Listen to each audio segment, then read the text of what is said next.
Hello, everybody. My name is Jordan. I'm a doctor of physical therapy at Duke. I'm also a registered yoga instructor. So I got my training at Duke and now work within the health system at an outpatient physical therapy center. I also sometimes spend some time in the hospital, though, with anybody who just recently delivered children. So get to kind of be in both worlds a little bit. So lovely to get to be here with y'all today and get to meet some of y'all virtually through this space. I know y'all have had some incredible sessions recently, so happy to be a part of this. And yeah, thanks so much to everybody who is also making this course happen, all incredible people. So grateful to be a part of it. So today we're going to be talking about embodiment, shame, and pelvic health. And so with that, we're going to be going through the bridge activity in a moment. I'll give a brief and kind of broad overview of pelvic health and pelvic floor. And then we'll do some discussion questions in breakout rooms. We might go through one or two cases, and then we'll take it through the end as an embodied practice, kind of the way that I would with my patients. And so objectives here, right, we can kind of read those at our own time, but just considering pelvic health, interpersonal, cultural, environmental factors, and then how embodied practice can be used within management or treatment. And so also just a quick disclaimer, in this presentation, there's going to be some educational images, which do include some genital structures, and all of this information is for learning purposes only, not medical diagnoses. So if you feel like you ever need any sort of care, make sure to kind of seek that from a qualified healthcare professional. And if you ever need time to step out, please feel free to do so. But also, kind of like Gemma was saying, lovely to have your cameras on and get to see your faces. But if you do need to turn your camera off during some of this, totally understand.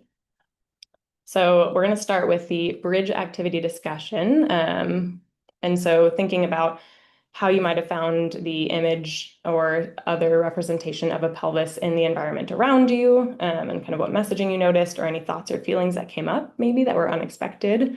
So if anybody would like to, I'd welcome you to kind of share in the chat some of the things that you noticed, or even you can unmute and tell me a little bit about it. We'll take a couple minutes here.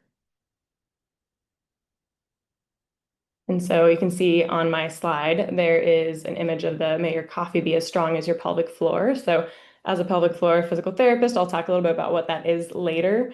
This is the sort of messaging that I tend to see around the pelvis, which is a lot of like empowerment and kind of self-efficacy, but also strong is not always something that we need to be focused on. Sometimes we need to focus on being relaxed or mindful or aware of what our body is doing. So I thought this was kind of a fun one of how I've seen the pelvis represented.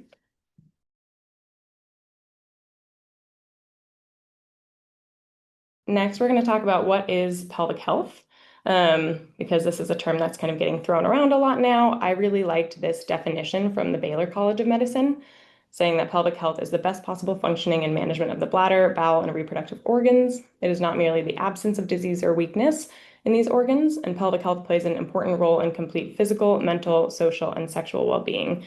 And one of the reasons I really liked this definition is because it shows how pelvic health is more than just being about pregnancy or postpartum or being maybe assigned female at birth, right? So we're seeing here that pelvic health is also not just about kind of the organs, but how these functions play a role in our being a human and our physical, mental, social, and sexual well-being. And I think that social context is really important because it has changed through the years, but also sometimes there are some amounts of shame that tend to kind of extend beyond that.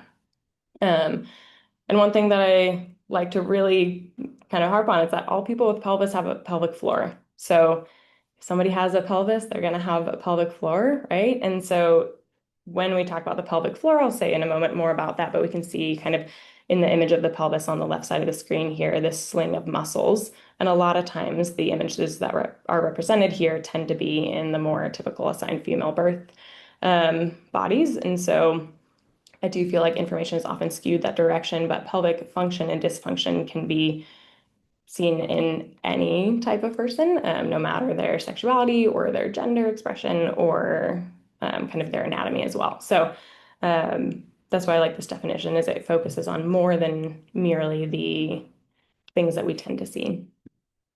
And so let's talk a little bit about pelvic floor physical therapy, because this is what I do. So I was trained as a general physical therapist, and then to be able to do something called pelvic floor physical therapy, there's a lot of extra training because it's a very sensitive and vulnerable topic, and we do specialized exams.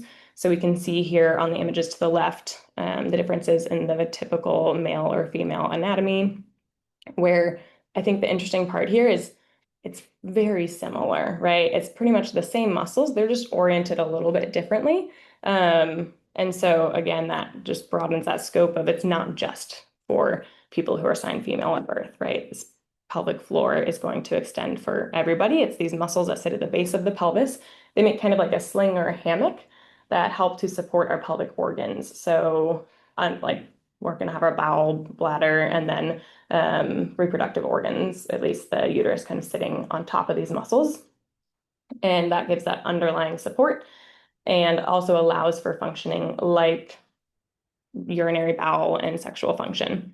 And so as a pelvic floor PT, what do? I do any sort of assessment to see how people's bodies are functioning, which might mean looking at the pelvic floor muscle strength, looking at endurance, flexibility of the muscles, but also looking at anything extended around the pelvic girdle. So also like the low back and hips, right? And so in a very anatomical sense, I'm assessing how their body is functioning, but also as a pelvic floor PT, we talk a lot about management of symptoms because people are coming to us with maybe things that are uncomfortable to talk about or that have been going on either for a while or that are new and don't really know how to kind of help them, or maybe medication hasn't worked or it's helped but not as much as they want. So in pelvic PT, we work with patients to help optimize their kind of functioning and to try to help improve their quality of life is a big part of it.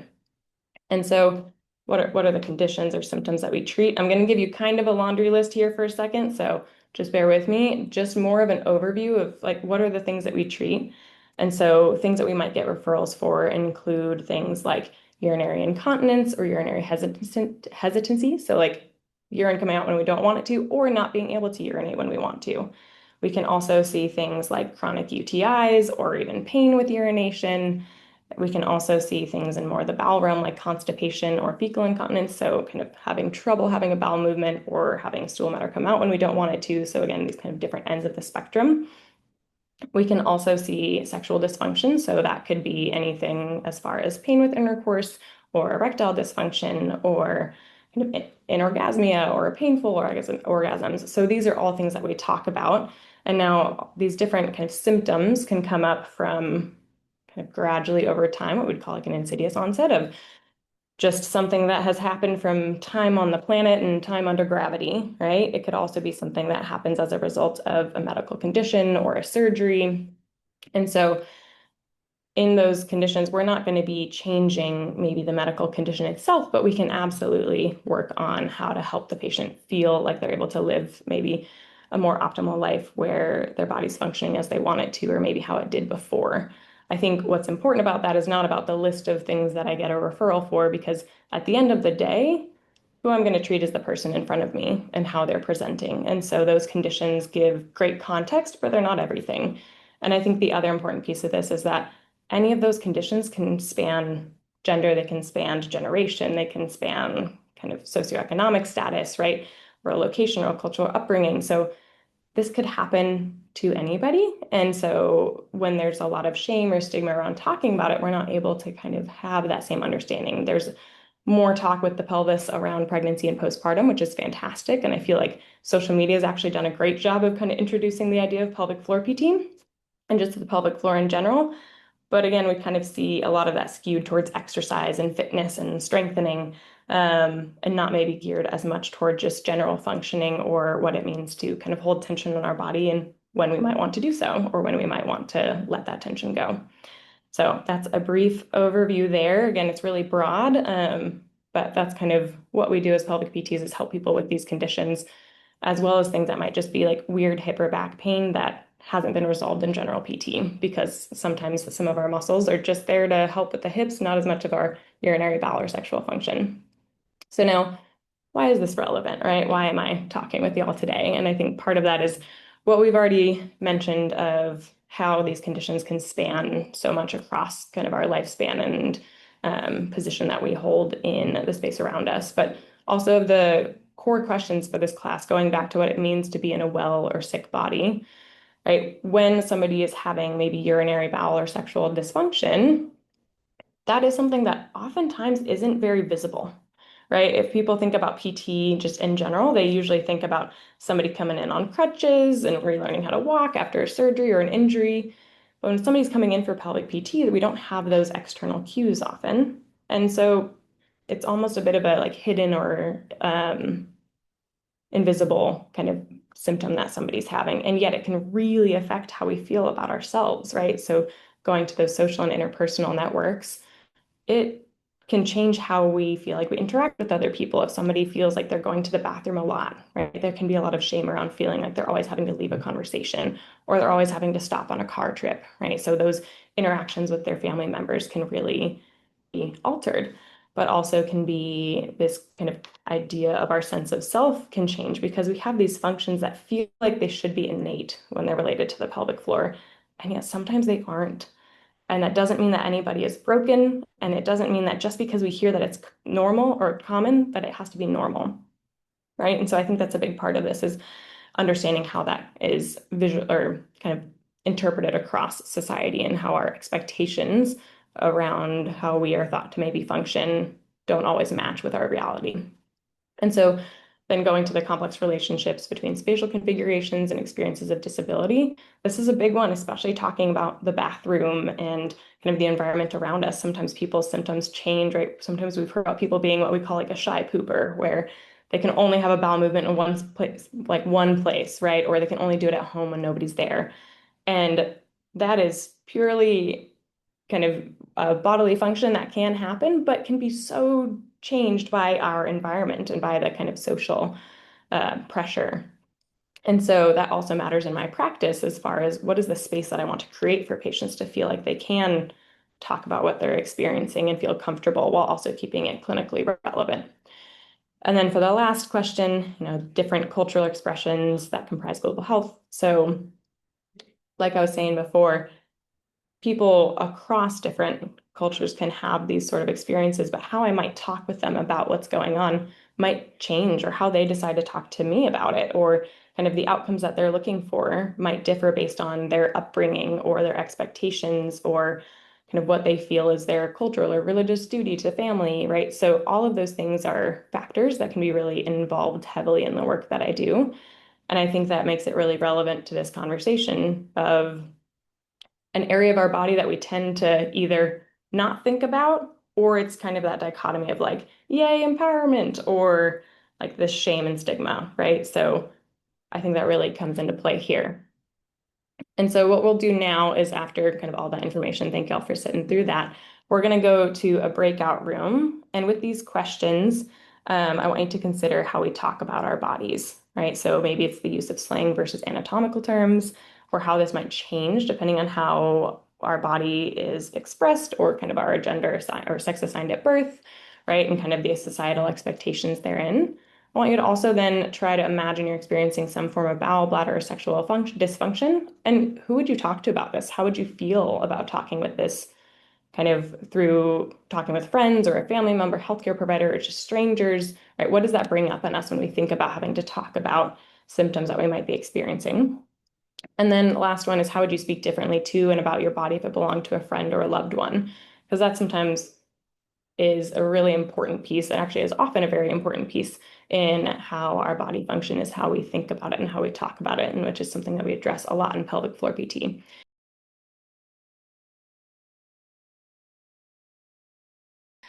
So I think really great reflections there. So we're gonna kind of get back to some more conversation here in a second, but just wanted to say thank you for all that y'all shared and talked about together. I think you bring up a lot of really great points around why this is maybe a stigmatizing topic, how much communication matters, how much it's influenced by people around us or the setting that we're in, right? So when thinking about our health and our bodies and this kind of lived experience, all of those factors are really important. And so allowing yourself to maybe have a little bit of grace, knowing that there's other people having similar thoughts or experiences as yourself, right? So I'm going to bring the slides back up here. Alrighty, so moving forward here, we're going to talk now. We're going to be pretty quick and brief here because I want to make sure we leave time for the embodied practice at the end. So we're going to go through some case examples. The reason I wanted to do it this way is it's kind of bridging a bit of the theory and things we've been talking about to bringing it to a practice and examples of how I would typically work with patients that I see. Right, so this is kind of a generic case, something I might see commonly, but again, the patients that I see have a wide variety of their ages and backgrounds. So this is really stripped down just for simplicity's sake. But here we have a 26-year-old patient with a complaint of pain with penetrative intercourse that's always been present but has been worse in the last year or so. We see a fairly limited medical history, constipation and frequent UTIs, social history of living with a long-term partner, and currently in graduate school. And then this PT assessment has a lot of terms in there that you don't really need to go through. But just there, as far as some of the things I would be maybe noticing on an assessment, which will be a lot more in depth, but things I'd see is maybe more chest breathing as opposed to belly breathing. So potentially a little bit more of holding tension or stress. Pelvic floor muscle tension that improves with the use of diaphragmatic breathing, which is a breathing strategy that we use a lot in pelvic health. Limited excursion of the pelvic muscles. So that means when we're doing an assessment, whether it's external or internal, the muscles that kind of sling out the bottom of the pelvis, we can actually feel them lift on a contraction and drop down on a relaxation. And so a limited excursion would mean they kind of do either less up or less down or both. And so with this patient, that tells me a lot about where they're holding tension, right? And so um, in this case, some of the things that I would do are going to be a lot of down regulation strategies, some manual stretching of the muscles, some general stretching, maybe strengthening of the surrounding muscles to help offload the pelvic floor. So our assessment might span a couple sessions to be able to fully understand kind of how they're moving. But also when we think about this case, it goes back to some of those core questions of what does it mean to be in a well-sick body and the interpersonal networks, right? And so I think this case could probably answer a bunch of these, but I like the first two for this one because this person is living with their partner, they're independent, they're able to be in graduate school, and so by all means, seemingly maybe a well body from the outside of what we expect, but they're having this pain that is really impacting their life enough to where they want to seek care, right? And that also means that it's influencing potentially their relationship. So with that interpersonal aspect and embodied sense of self, right? How might people feel if they're experiencing these symptoms? And it goes back to everything y'all just talked about, right? That comfort of being able to talk to somebody about it, whether it's your partner, healthcare professional, or friend, and knowing that this is something that other people experience, but it doesn't have to be that way, right? There are answers on ways to help people have not a negative experience or even a pleasurable experience, right? So these are the sorts of things I talk about a lot with patients is how to manage that, sometimes how to have those conversations, but also when it might be time to seek kind of more types of psychotherapy or a medical intervention to make sure that we're really addressing the whole concern there. And so we'll move to the next one for this case example. This one is a little bit more of kind of a specific patient that I saw, and he was okay with me talking about this a little bit, but 31 years old, assigned male at birth, uses he, him, his pronouns. Main complaint is urinary hesitancy, especially in public restrooms. So being able to kind of start the stream of urination or being unable to urinate in public restrooms. The onset was in early childhood, but it's been getting worse over the last couple of years. Again, kind of limited past medical history, lives alone, came out as gay a couple of years ago and has had a couple short-term partners since. And so on assessment for this person, finding that they're holding a lot of tension in the abdominal muscles and glute muscles. The external pelvic floor muscles are also holding a lot of tension and seeing some limited flexibility in the hamstrings, right? So kind of on that very physical assessment, these are the things that I'm seeing. But on conversation with this person, he's talking about how his symptoms have been kind of steadily getting worse, but also that lines up a little bit with when he's kind of coming out and realizing that he wants to share his sexual orientation with people around him.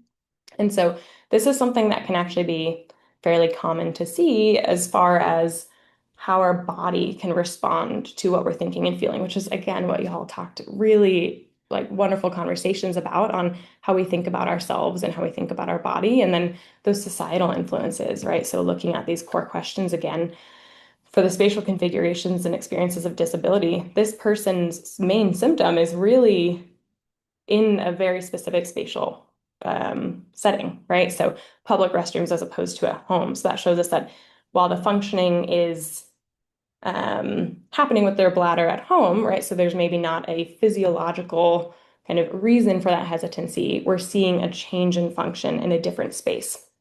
And so that's when I'll talk with the patient through what do they want to do kind of in those spaces, practicing things at home that they can do in public spaces. So maybe some, again, down regulation and breathing. And we tend to see this with more of that tension. So how can we help to set the body up to feel safe and secure? Because if our body's not feeling safe, right, things aren't going to happen.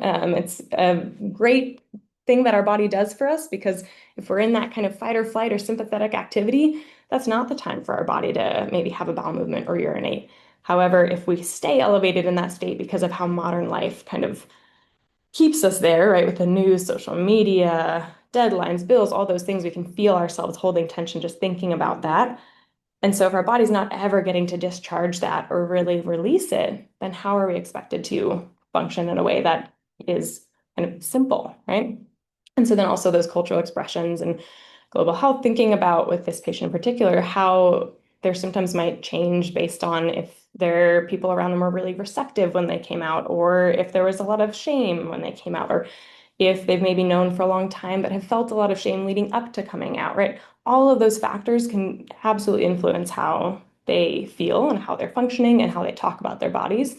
And I know a couple of y'all also brought up kind of the upbringing that we have and maybe cultural or religious or spiritual backgrounds as well. So with this patient, knowing that maybe the way that they feel comfortable or safe, for some people, I'm one of the first people that they might talk about their sexuality with because that's where they feel safe to do so. And so I have to make sure that there's a really safe space and that the patients feel able to have those conversations that are very vulnerable, right? And so it's something we can think about of how can we kind of bolster our own support networks and understanding who we might be able to talk to about these things. And so we'll move forward again to now the article that was picked for this class. So this was an interesting study, randomized controlled trial with some researchers out of Spain and Australia. They did an online graded motor imagery program for people who are having painful penetration with intercourse. So specifically geared towards female bodies, so cisgender women in this case.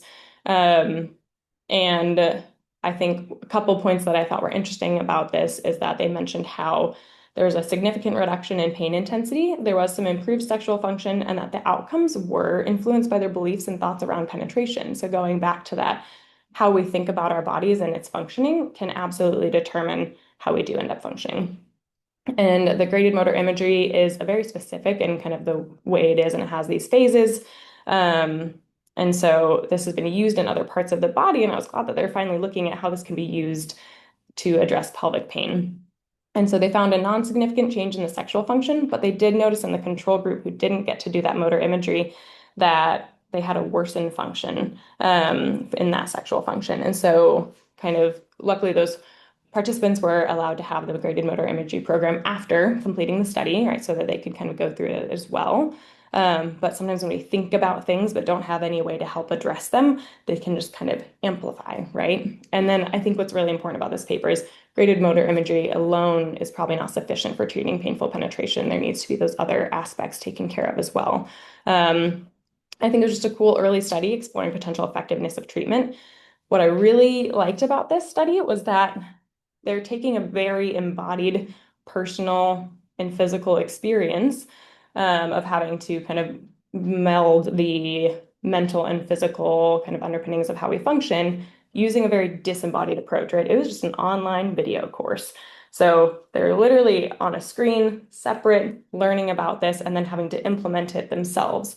And so I think it's really cool that something like that is being studied and working on. And then it also says that maybe we still need some of that kind of like face-to-face interaction or ways that we can work with our bodies, but really cool interplay there to find that even with a disembodied experience of a virtual learning case, we can also still apply that to ourselves. And so with that, we'll talk about kind of an embodied practice that I tend to work on with patients. So we're going to go through this. We're just going to take a couple minutes as we're getting close to the end here. So for this one, if you'd like to turn off your camera, please feel free. If you want to keep it on, that's totally fine.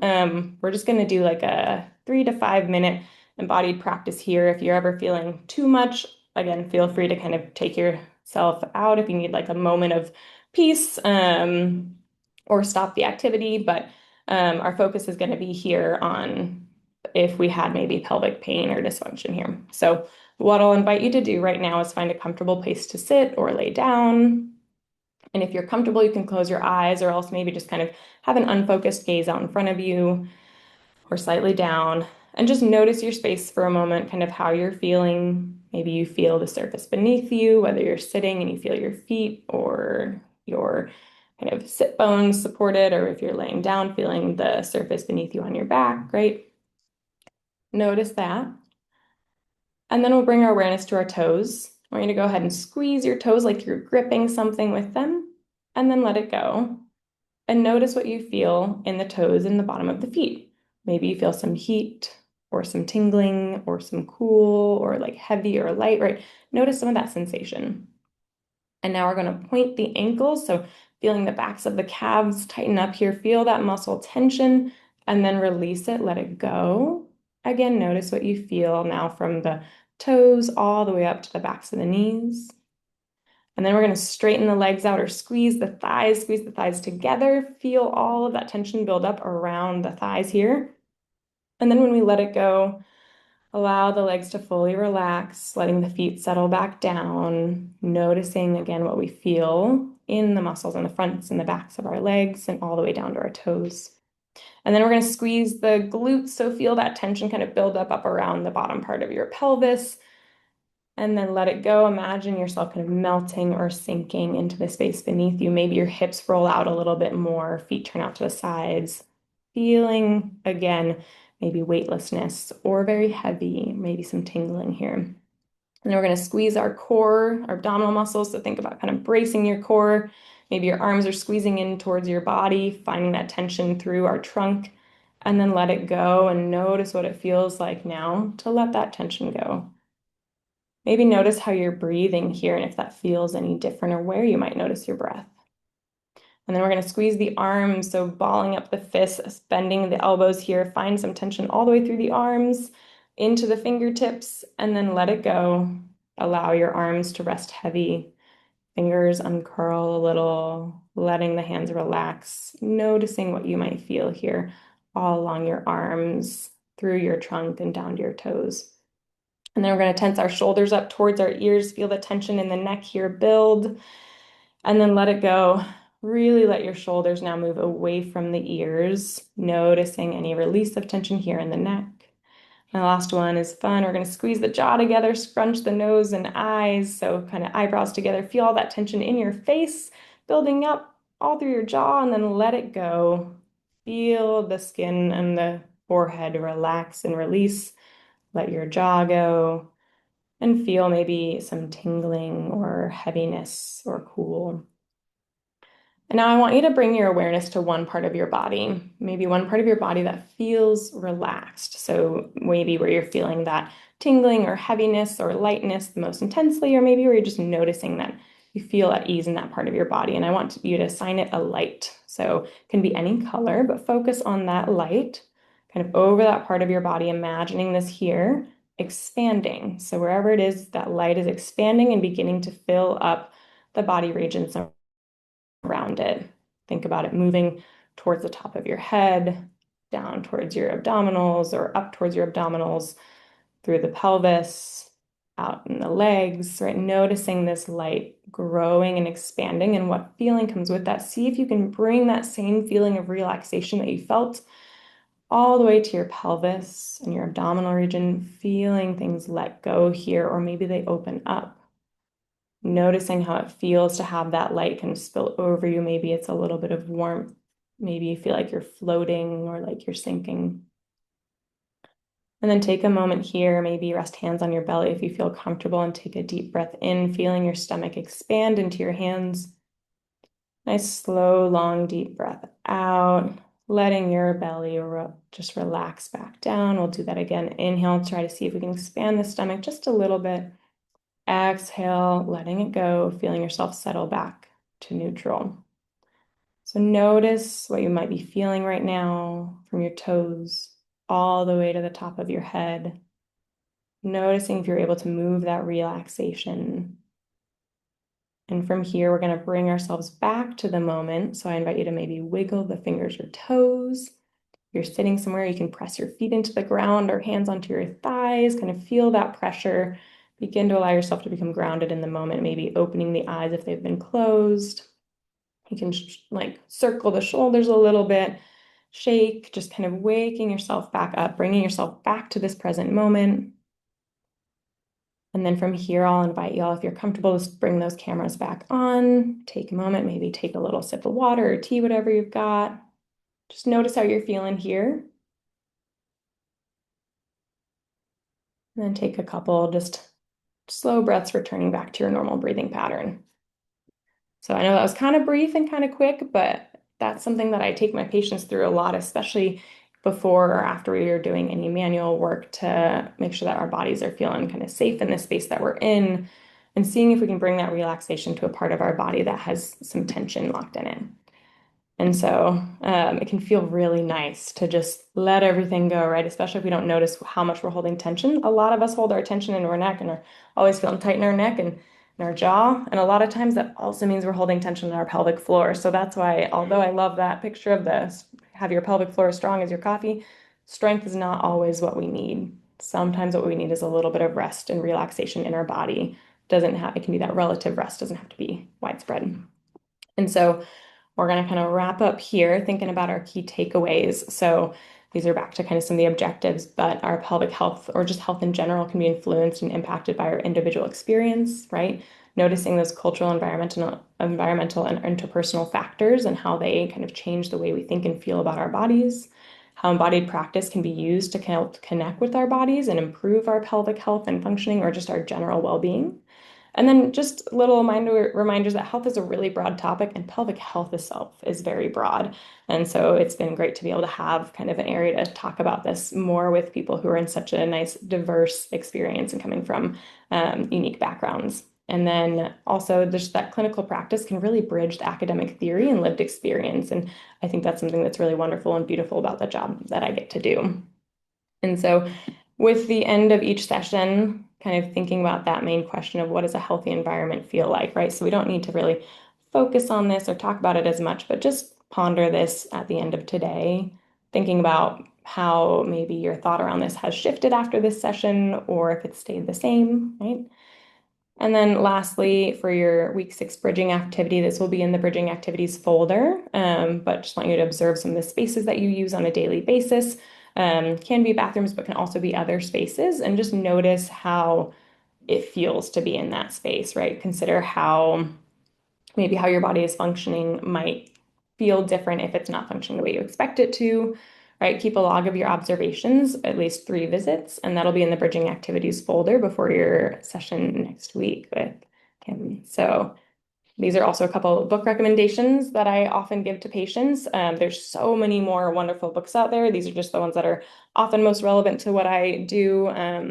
So Come As You Are is a book by a scientist about the science of sex. Why Pelvic Pain Hurts is some neuroscience education around kind of pelvic pain in general. And then Headache in the Pelvis is also understanding that chronic pelvic pain. So thank y'all for that. I'm going to open it up now to any questions or thoughts. I know we're kind of wrapping up on time here.